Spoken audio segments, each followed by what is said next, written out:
Good morning, Singapore.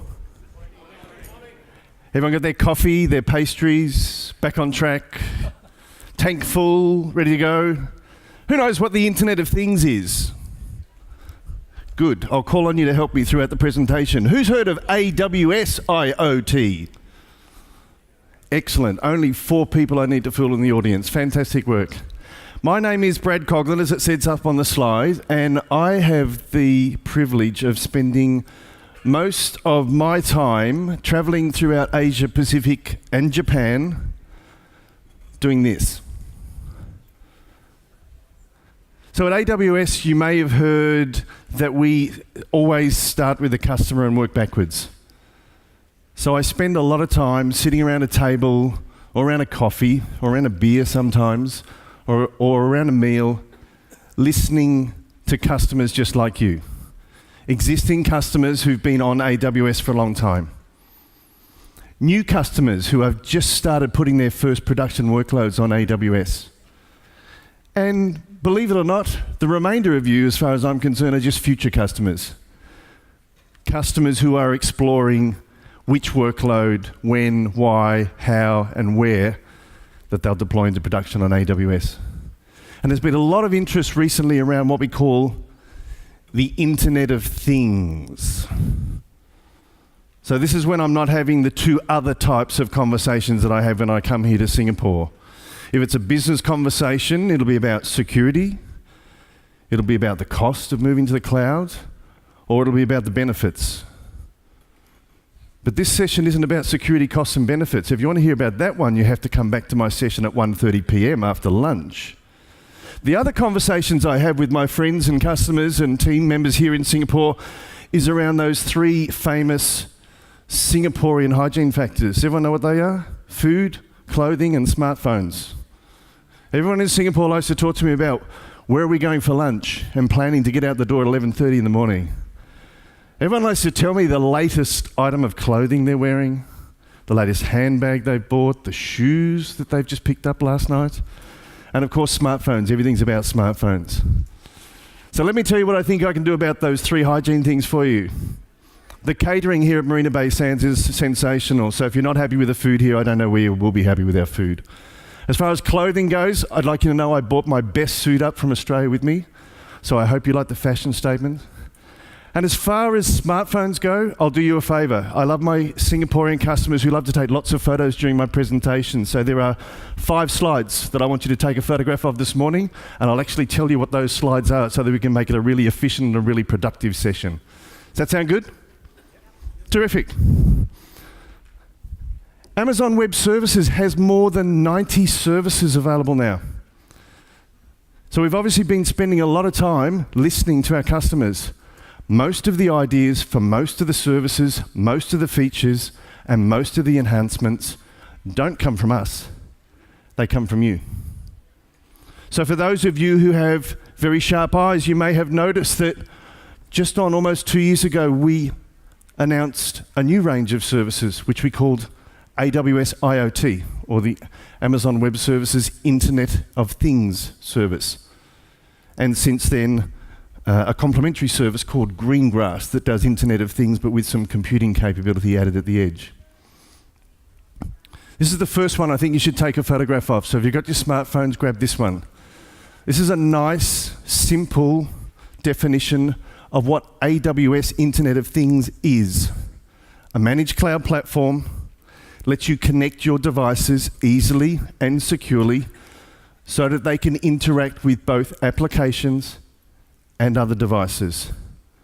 AWS IoT will allow you to support billions of devices and trillions of messages so that you can process those, route those to other AWS endpoints or other devices in a way that's cost-effective, reliable, and most importantly, secure.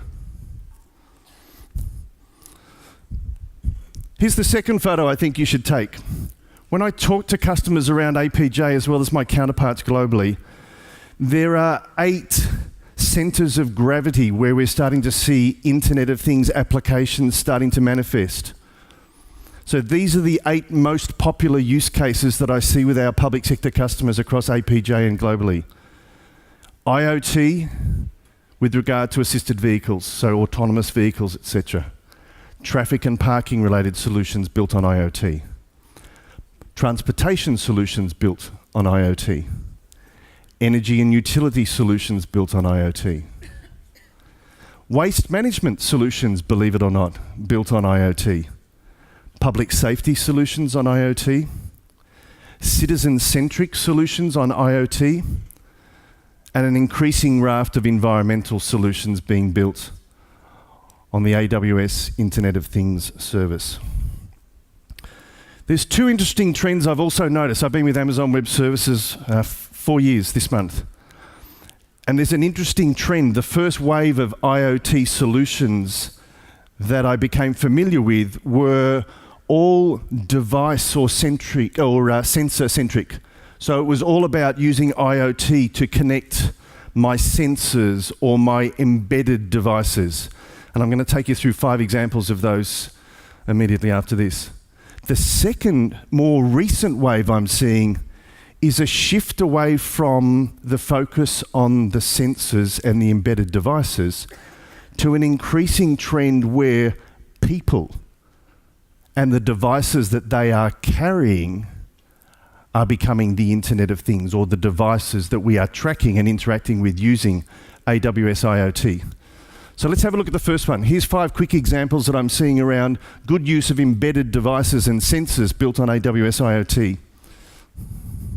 Is anyone from Jakarta in the audience? Wonderful. How many times a year do you enjoy the floods in Jakarta? On average, once or twice a year perhaps. Jakarta is a city of about 28 million people, and the entire city grinds to a halt if the floods come.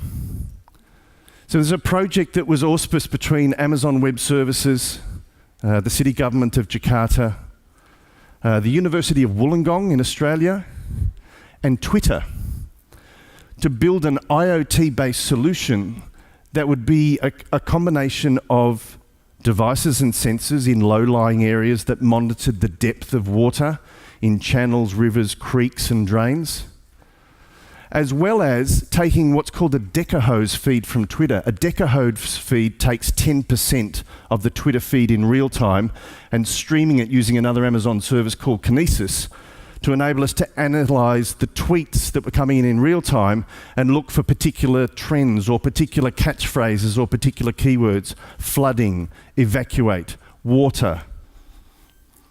Using this approach through a project called Peta Jakarta that I sense is now involved to a project called Peta Bekana, we were able to provide sensor and embedded device related information that provided real-time data on the depth of the water in key low-lying areas where they knew that they were lead indicators of a broader flood that would impact the city, as well as analysing the tweets from local residents so that they could, in near real time, map where the water was rising, which neighbourhoods were likely to be impacted, and how they should evacuate some of those neighbourhoods in an orderly manner so that the entire city didn't evacuate in one hit, ending up in gridlock, but in a more orderly way. ParkSmart's another great application. This comes to us from the city of Catania in Italy.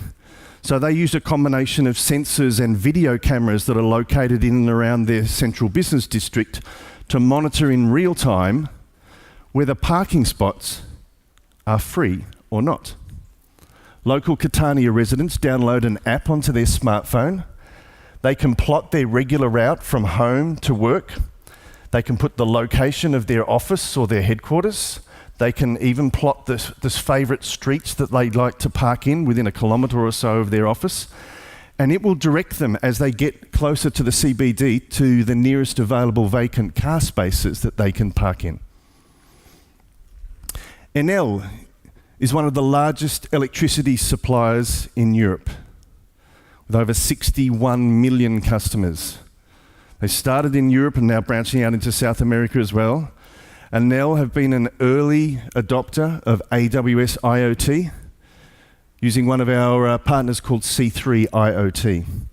So they use IoT on both sides of the supplier and customer equation. As a supplier, they use AWS IoT to monitor all their electricity generation and distribution infrastructure so that they can optimize both their proactive and their reactive maintenance schedules. On the consumer side, they have millions of smart meters that are used by NL customers, and they're using AWS IoT to monitor electricity consumption in near real time, so that households can look at their pretty much instantaneous electricity usage. They compare it to the same time yesterday or the same time last week. They can compare it to their neighbours, to their street, to their suburb, to their city, and they can make smart choices about their electricity consumption in their households in near real time. The city of Chicago is rolling out what it calls an array of sensors.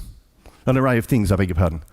So rather than an internet of things, an array of things. So they're building a grid across the central business district in Chicago that when it's completed at the end of next year will have some 500 sensors that combine a camera, a microphone that can listen, and particle sensors that can look at particulates in the air like dust or pollen or pollution. Using this joined up array of things, they hope to be able to derive real-time insights into what's going on in their city at any one particular point in time. They hope to draw correlations between, in this particular part of the city, we saw an increase in pollen count at around 3 to 4 p.m. on Tuesday afternoon, and on Thursday morning, we had a 20% increase in the number of inpatients at our accident and emergency wards of our hospitals presenting with breathing difficulties. And then drawing some inferences about how they could better manage the alerting systems to get alerts out to Chicago residents in real time to warn them of circumstances that may impact those who suffer from those sort of maladies. The last example is Philips smart poles. Many of you may have seen these. You may have heard presentations about smart poles, so I'm not going to try to be the Philips sales rep, but from the work that I've seen in the city of Los Angeles that uses AWS IoT and a range of other services, these smart poles do a couple of things. Very efficient LED lighting and Wi-Fi hotspots, so they have a dual purpose. So things like using LEDs enable them to reduce their electricity consumption. They can drop the luminescence of the lights to something like 10%, so there's just minimum lighting when there's no traffic or no pedestrians around it. But they can also sense movement and they can re-illuminate when people cross nearby. They can do things like in an emergency situation, if a fire presents in a certain part of the city and the fire station is located here, they can centrally illuminate the route between the fire station and the fire to 100% to guide the fire engines to the fire in a way that's as safe and as practical as possible. They're even looking at smarter parking solutions like Catania, where you can download the app and you can tell where you left your car in the car park. And if the car park is one of the car parks that's serviced by the Philips smart poles, as you enter the geo boundary of the car park, it remembers that I'm Brad and my car is parked over there, and it will automatically illuminate to 100% the light poles that I need to follow to get back to my car. But as I go past the light poles, the ones behind me then drop back down to 10% for safety. Some amazing examples, hey? The second category we're starting to see more of now is shifting from those sensors and those embedded devices to people as sensors, or more specifically, the devices that people are carrying, those smartphones that you've been taking your photographs with. So by asking users to download apps from whether it's the Android store or the Apple App Store and participating in that IoT-enabled application, they can start to draw information from you or your device, but they can also push information to you or your device that makes your daily lives easier. 4 examples I want to have a look at. Has anyone heard of Move It? Anyone use Move It? Singapore is one of the cities covered by Move It. So Move It covers 1,000 different cities around the world now, 65 countries, more than 40 million users. So Move It users download the Move It app onto their smartphone, and in near real time, they become the sensors themselves. Move It knows that there are 200 people on a train line between this station and that station, and they've been stuck in that one geosynchronous position for the last 5 minutes. So there's a very good chance there's a delay on that train. So it can notify all the other Move It subscribers in that city that there appears to be a real-time delay on this particular train line that so far has caused a delay of 5 or 6 minutes. But if you're a subscriber to Move It and it knows that you live here and you try to get there and you regularly use that train line, it can also push notifications to you and say, the train doesn't look like a good option this morning, but the buses are running well. So your closest bus stop is here, here, or here, and the bus route numbers you should get is a 245, a 246, or a 309. Boston Street Bump Program. This has been around for a little while now. So this is the city of Boston using smartphones and the fact that many of the more recent smartphones have an accelerometer in them. So the accelerometer can detect motion.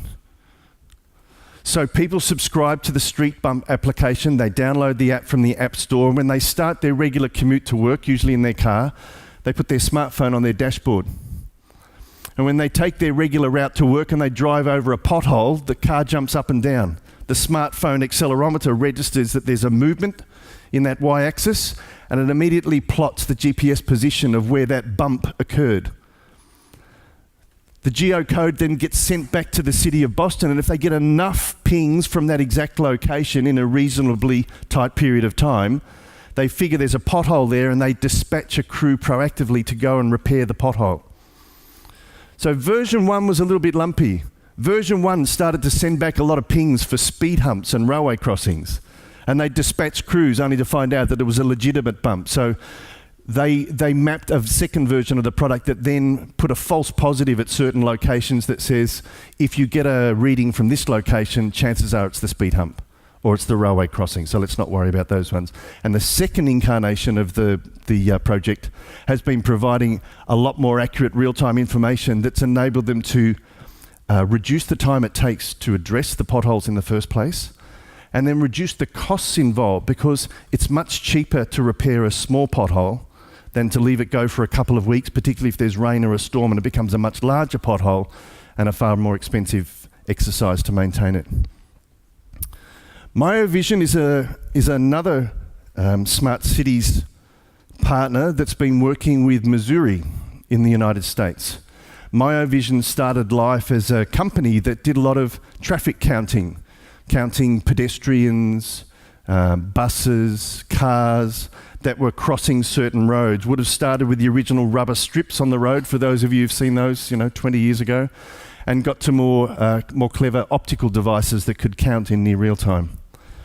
As they've evolved their offerings, they've started to think about smart intersections, and now the same optical technologies that they used to traffic count in the early days are now being used to aggregate up a level and monitor things like, what's the traffic flow like?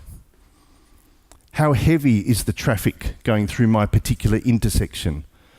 Which direction is the heavy traffic going? Is it from north to south, or is it from east to west?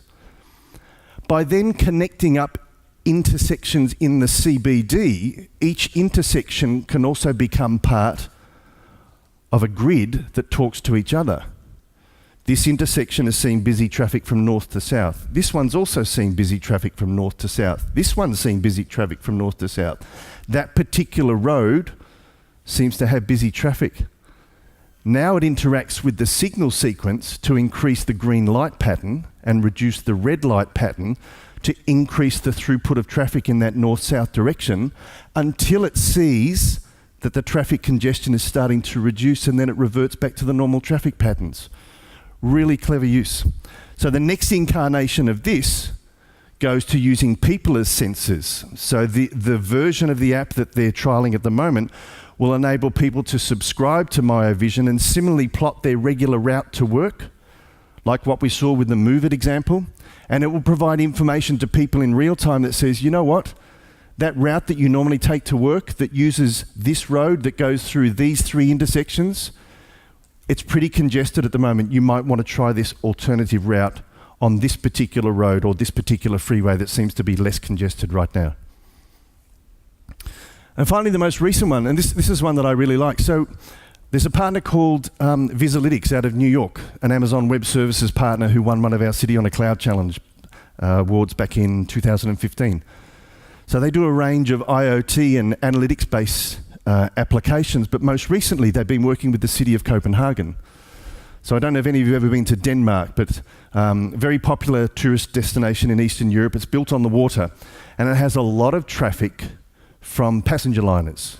So passenger ships that tie up in Copenhagen port, and then for a day, maybe 2 days at a time, at 10 a.m. in the morning, the ship unloads and 5, 6, 7,000 passengers disembark a passenger liner and spend a day in Copenhagen, returning at 5 or 6 p.m. that evening.